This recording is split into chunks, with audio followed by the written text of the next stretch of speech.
Vous seriez surpris du nombre de gens qui n'arrivent pas à avancer vers ce qu'ils veulent dans la vie parce qu'ils ont la fâcheuse tendance à être hyper vagues dans ce qu'ils font. Ils sont juste capables de vous dire « là j'avance » ou « j'avance pas ». Ils ne savent pas vous dire pourquoi, ils ne savent pas vous dire comment, ils ne savent pas vous dire pour quelle mécanique on va dire les empêche d'avancer, les empêche d'avoir ce qu'ils veulent. Ils sont juste purement dans le constat. Ça marche pas, j'ai avancé, j'ai pas avancé. Combien d'informations utiles j'ai récoltées quand je balance des constats comme ça? Que dalle. Qu'est-ce qui se passe quand je récolte aucune information utile pour savoir ce que je dois faire? Je commence à être dans le brouillard. Je ne sais même pas en fait si je vais dans la bonne direction. Et qu'est-ce qui se passe automatiquement quand vous êtes perdu comme ça? Parce que le cerveau, il déteste être perdu, il déteste être dans l'incertitude. Il va commencer à essayer de vous rassurer. Et la meilleure façon pour lui de vous rassurer, c'est de vous pousser à faire exactement comme tout le monde. Sauf que si vous faites comme tout le monde aujourd'hui, les chances que vous ayez un résultat ambitieux, un résultat qui dépasse la norme, sont de zéro.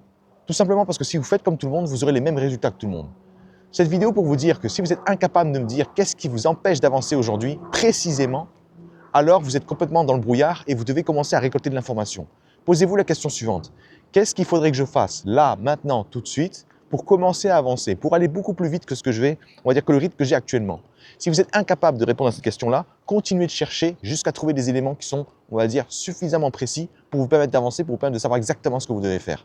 Et enfin, si vous ne trouvez rien, changez de question. Je suis fasciné par les gens qui, on va dire, se posent une question qui ne donne rien et continuent de se poser la même question jour après jour alors que ça ne marche toujours pas les premières fois. Donc au bout de 1000 fois, ça ne marchera pas non plus. Changez de question, changez d'approche, observez d'autres personnes, faites quelque chose pour avoir des informations supplémentaires plutôt que de tourner en rond.